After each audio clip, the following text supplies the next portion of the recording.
Dun, dun, dun, dun, dun, dun, dun, dun, dun.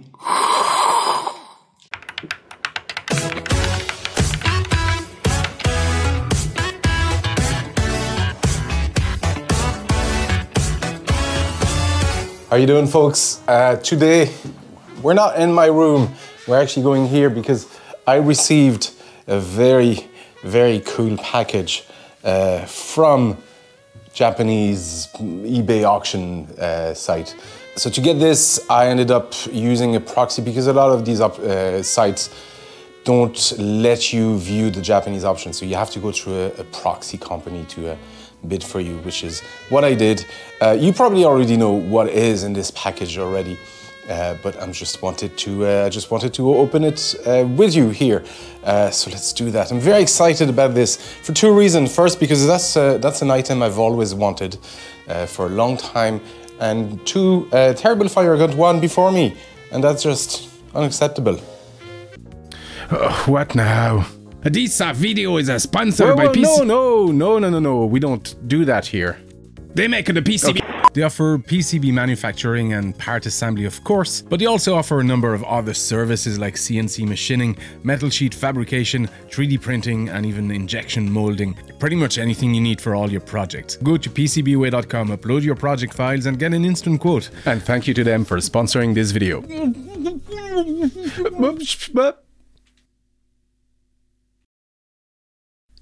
Thank you, PCBWay.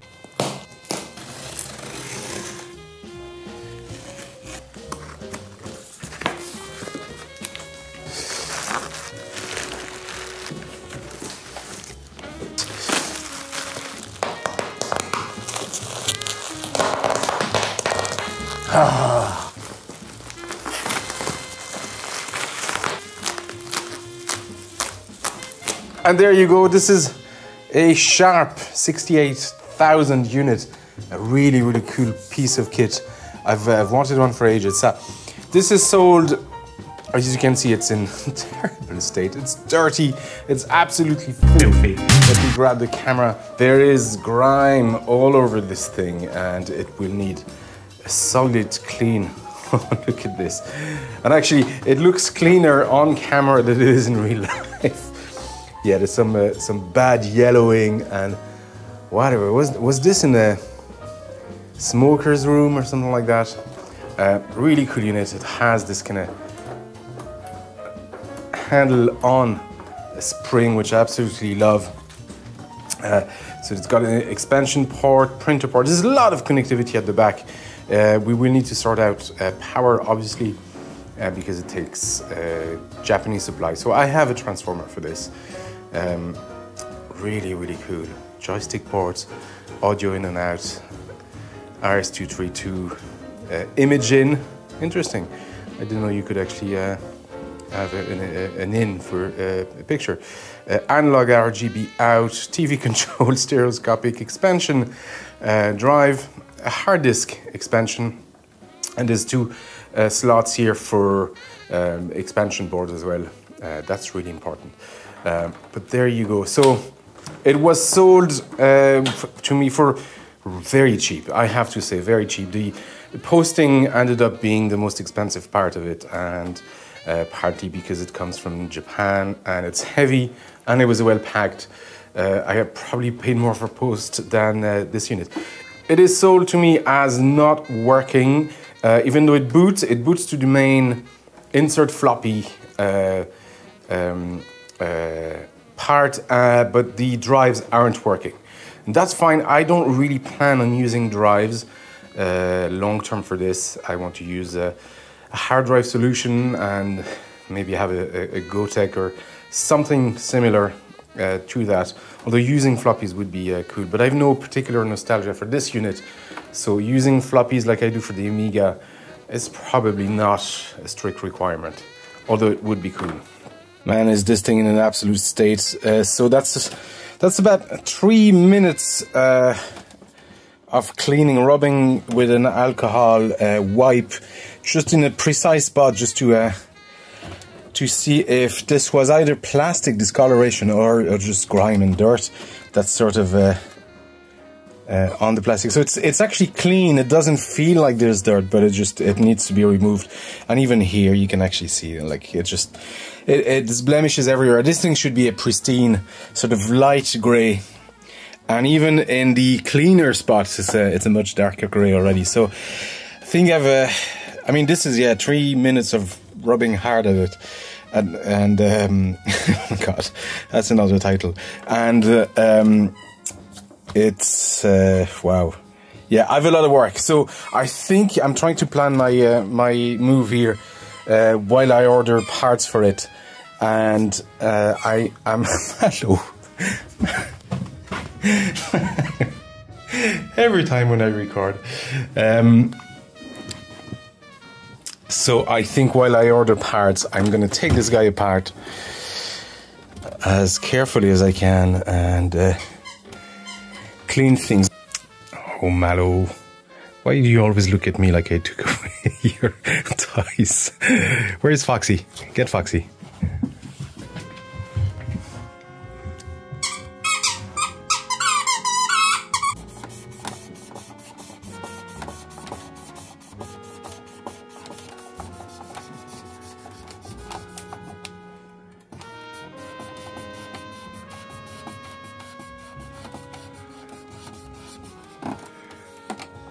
Ugh.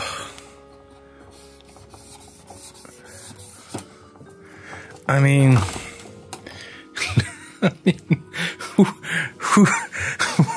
who owned this thing? Look at this.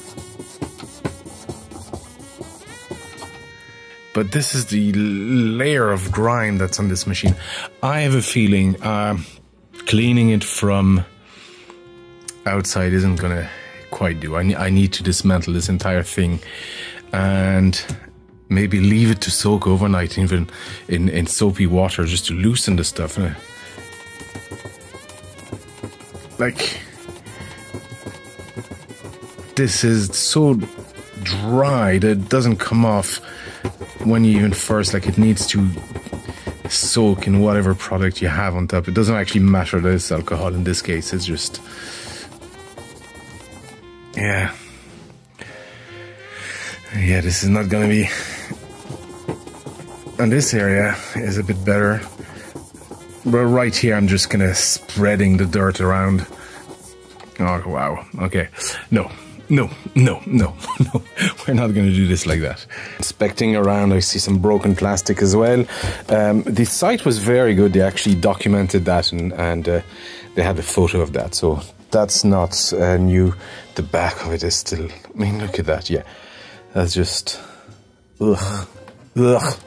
Right, we got this opened. It took a little bit of convincing. There's little notches here to remove the front cover. So essentially you just remove all the screws from the back and that plate just slides out. This is a slightly different model than the black ones you find. So this, you'll find this plate on top, and yeah, there's a lot going on. But look at this. Oh, this is not good news. Now, from all accounts, the machine is working, but we have this battery here that, yeah, I'm gonna have to research whether it's needed or not, strictly needed. And we have, yeah, it's leaked. It needs to come out as quickly as possible, or as soon as possible. But I first need to do a bit of research first to see if I can pretty much safely just remove this guy altogether and be done with it. Alright, it's a bit daunting at first, but I believe that this is what's going on. The board here is secured to this plate. So in order to lift that, there's all these screws around everywhere. There's another one here. There was one here that was connecting this plate here as well. And I've already removed some here. So I don't think we've too many left. Yeah, we'll see. Might need to... No, that's connecting this port here. Yeah. Incidentally, a clean on this guy is already bringing results. You can still see the X marked with the alcohol when I just put an alcohol wipe. So there's still a bit of cleaning stuff that a simple soap won't, or a gentle soap won't solve. But at least I feel I can handle these without being, you know, getting diseases. The inside here, where the floppy drives, and could it be the power section? Possibly. Yeah, there's not much I can do about that. Soap didn't take that off. We'll try it with alcohol later on, but it's not too worrying. Yeah, this was, I can miss this spot here, but that's okay. This was the color that this entire plastic had, and this is the color we're aiming for. That's sort of a clear grey. All right, have the well, the main motherboard, the main board out here, and this was quite a maze of screws and things to take out in order. There's a little interface board here that was held up as well. It kept in place with some strong tape, so you need to remove that first so you can. There's just everything is in the way. And then in the base here, there's this, well, I thought it was just an interface board, but there's more than that. We have here that the Yamaha 2151, which is the sound chip. It's the FM sound chip that you also find in the CX5M MSX and the Yamaha, what is it, the X21, I think, and 100. But I think the MSX, the Yamaha MSX and this guy are the only machines, home computers that have this chip. You also find out in arcade machines, of course, and synthesizers. But yeah, I think these are the two machines. This needs a clean as well, just a little clean. There's a piece fell out of the the volume button, so we'll have to. I kept it, so we'll have to reattach that. But not to worry too much on that for now. And there's a handy back metal plate on this. Right now we need to address this guy. This is going to be my job for this first session here. Wow. Yeah, there's some damage here. We're going to have a little closer look at that. And what is this? Is this a... got well pitted, but I don't see more damage than that, so this might be good news. But I need to check. We might also remove this other board here, although it's going to be tricky because to do that it's bolted. Oh my god, everything is just bolted at different angles and different ways. I suppose it won't move. There's no loose connectors or anything like that, but look at this. The screws coming out from this way, screw going in this way. So to remove this whole thing I need to remove this, and I'm not sure that is a slot. That looks soldered in, although we have holes, so we can actually leave that in. Oh yeah, and that is it? Oh yeah, and we can remove this piece of metal along with this board. Man, I wish I'd taken a black case one instead. But anyway, this is starting to look great. So I'm parking this to the side for now, as I'm dealing with the main board, and I also want to have a look at the power supply inside. Maybe just recap the power supply and give the discs, both discs, a clean, just a gentle clean. So that's going to be next. I have, I'm not sure if I showed that, I have indeed removed, come on, focus. I have removed the battery that was here, and yeah, it was a very sorry state. We've removed all the corrosion around, so that's okay. I'm not sure if we need the battery, but I'm gonna put just one of those round cells. Fitting it might be an issue. It might not fit exactly right. I might have to do some creative soldering here. The other thing is, yeah, I've put this sound. I've given this a clean as well. But we have a problem with the so that volume pot, sorry, is broken, and there should be something there. I believe that's kind of snapped, and this is this guy, and indeed, oops, yeah, we got some snappity happening. I'm first going to look for maybe a replacement pot for the volume pot here, if they exist. I don't know. This is my first time owning one of these, so everything is sort of novel and interesting. Alright, I also decided to take out this clock here. There's a weird value clock because the outside was sort of pitted, and when I researched online, and you can see I exposed some of the traces where the mask was a bit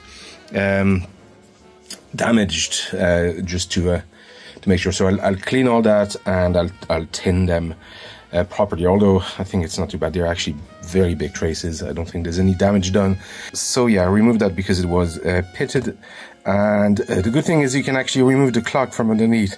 There's little solder points, and you can actually decase this. So I looked inside, and yeah, the corrosion had started to creep in on the edges, so I cleaned those. You can see the top right edge and maybe a little bit of the bottom right, but I don't think there's any damage done to it, so I cleaned underneath. I haven't given it a clean with some vinegar, so I might do that next with a little cotton bud, and it should still be working. I'm debating whether it goes in this way. I'm debating whether to put back the cover altogether. The good thing is there's options to create a replacement for this if it doesn't work already, so that's not too worrying. I'd like if the original was working, but it's not the end of the world if it doesn't. I also did manage to take out this connector board. It is actually slotted in. Well, it's pins, and it's a funny connector. I've never seen those before, but that's handy. I just found out that the board that sits right here is actually a 1 meg expansion board, so meaning this machine was upgraded then to 2 megs. I think standard they come at 1 meg, but you need 2 megs to really play anything on this, so that's good news. The bad news is putting a hard drive on this is going to be a bit more involved, but we'll see. You know, like I said, we'll deal with that when it comes to it. I'm going to do my best to get the drives working, although I don't really fancy playing around with 5-inch floppy disks, but we might have to for a while at the beginning anyway.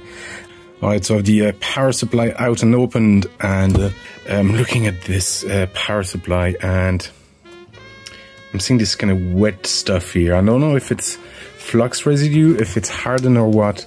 Let me see if I can get a Q-tip. It's kind of hard to know where I'm doing. Oh, yeah. Is this tar? There was clearly some traces of smoking, and I'm afraid to sniff that. It does smell very tar-like, but there's a few options here. I could recap, keep the power supply original. To be honest, when it comes to power supplies, I'm always tempted to put a modern replacement.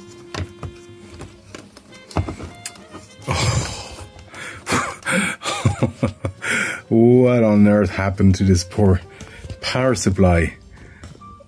I'm gonna see if I can clean some of that, see what's happening there. If I've damaged traces, well, I probably don't, if the whole thing was working. But wow. Okay, so this is indeed flux residue, just old cruddy flux residue that's just aging, and it's never a good idea to not clean your flux, because that's what happens. Sometimes it can actually corrode and bridge pins, so you always want to clean your flux.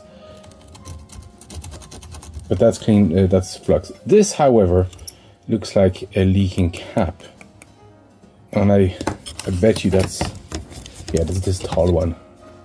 Okay, let's remove this guy. But this, yeah, all this here, that's flux residue. here as well, but it looks like we have a leaking cap here. Oh, yes, indeed. Oh, that's a nasty cap. Yeah, I wonder how these guys are faring as well. Okay, the more I'm thinking about this, the more I think I will not replace those caps, and I'm actually going to go towards the Pico PSU option. The Pico PSU option is essentially a small power supply that then connects to a Pico ATX type of board to distribute all the power lines needed for the whatever you're plugging into, in this case the 68000. And the reason is because this is a 110 PSU, so even if I get this back working, I still need to get a converter box for this, a step down converter. So it's just going to be a lot easier to be able to feed this 220, because I'm in a 220, 230 area, and just not have any additional power box or hardware with it. So it's going to make my life actually much easier. So I'm not going to bother with this. I might just replace the ones I've left already. These three actually were bad. Those two small ones have just a high ESR. They're gone bad anyway. They're not good anymore. But this one is completely open, which is surprising considering this machine was booting before being sent. So I suspect there was enough juice to actually power the 5V for the entire machine. Maybe that's why the drives aren't working. They're not being supplied the right voltages. There's two lines here for the drives, and I'm not sure what those colors are for. And then you have here going to the just the mains for the rest of the machine. So I'm assuming 512 and ground, and this I'm not sure where it was going. Doesn't quite matter. This was going to the fan. So anyway, I think Pico PSU is the way I'm going to go. So I'm going to order parts to build one because it comes in different parts. The good thing about it is there's a PCB design that actually fits exactly into this very box. So we'll be able to have that sort of OEM look. Anyway, it doesn't really matter what's in this box as long as it works well and it's stable. Okay, so I ordered, or I received these PCBs. So essentially this is just a board to adapt a switching PSU and a Pico PSU and to fit in the exact same box.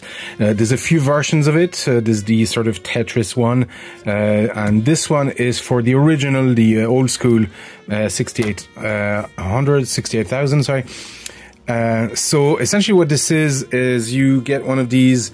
I'll link the post. Maybe I'll link the actual GitHub, but this is the website I got it from. It's from Aussie Arcade, and it's somebody essentially just repairing a similar, not this one, but this one, and facing the same issue. So he designed, based on this one, design a board that will fit in the more rectangular version of the original, or the OG as he calls it. It's X68000. What this is you get this little switcher here that takes mains from here, so you got to hack the mains out of your power supply, and it outputs 12 volt here. I'm guessing this is switching supply. It's very small, very tidy. Switch. So you take the 12 volt and you send it to this kind of Pico PSU type board that plugs into.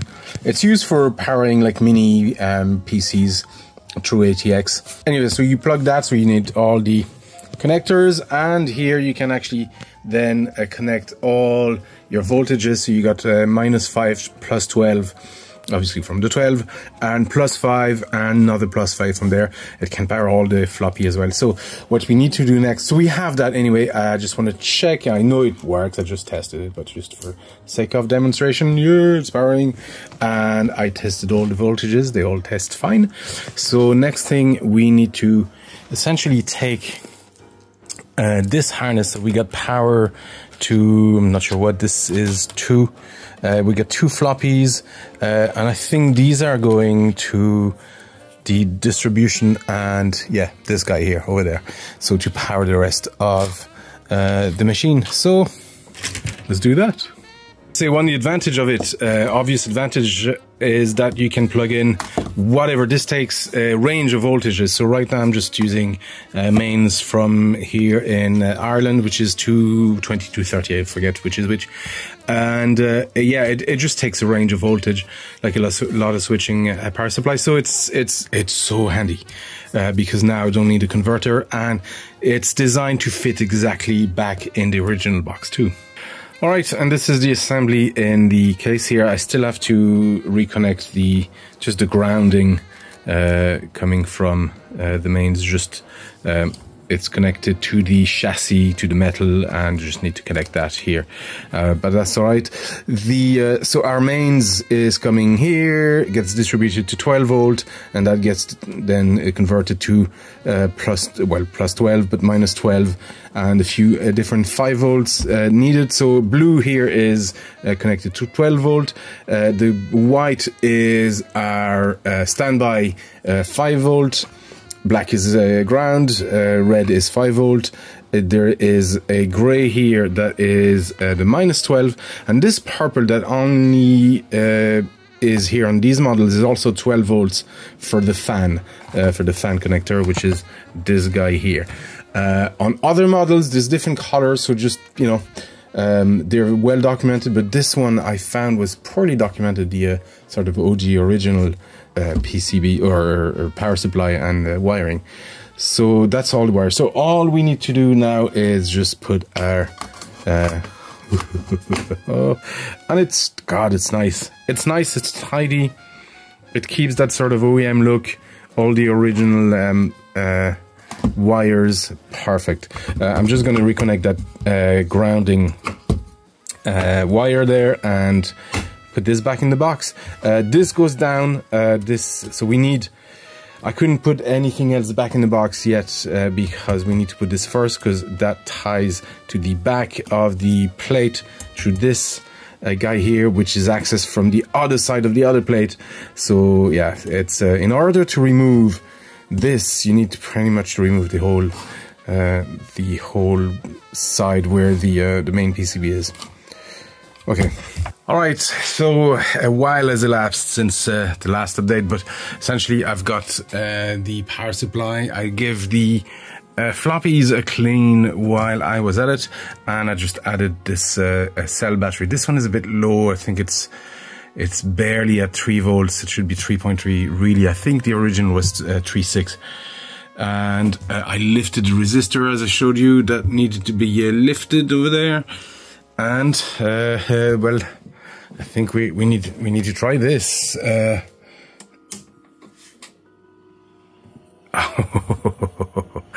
We've got power. I can hear the fan. This, yes! Oh yes! So this is, I believe, telling me that there's no good disc or anything like that in this machine. And unfortunately, I don't have existing disc, but I have, let's just see if even the disc engages here. Oh yeah,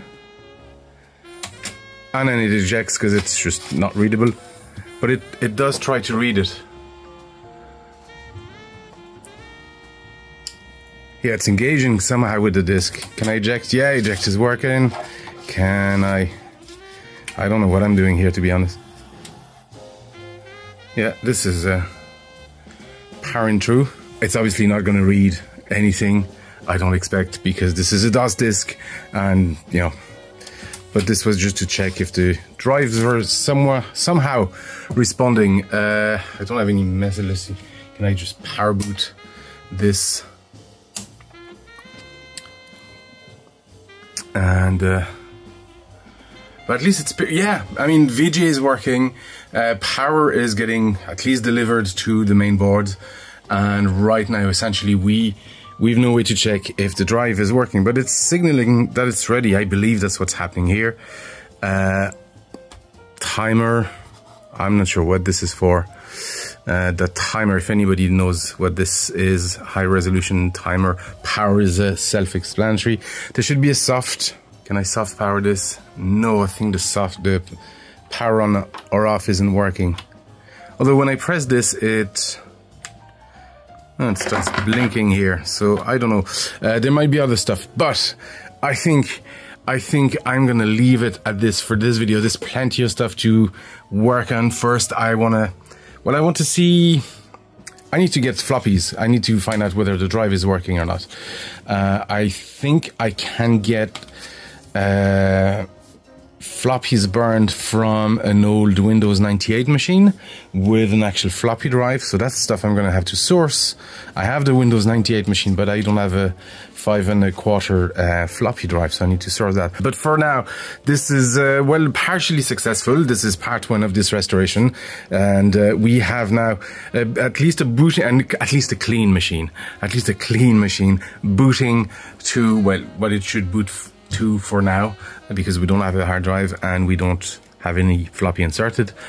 And fan is working.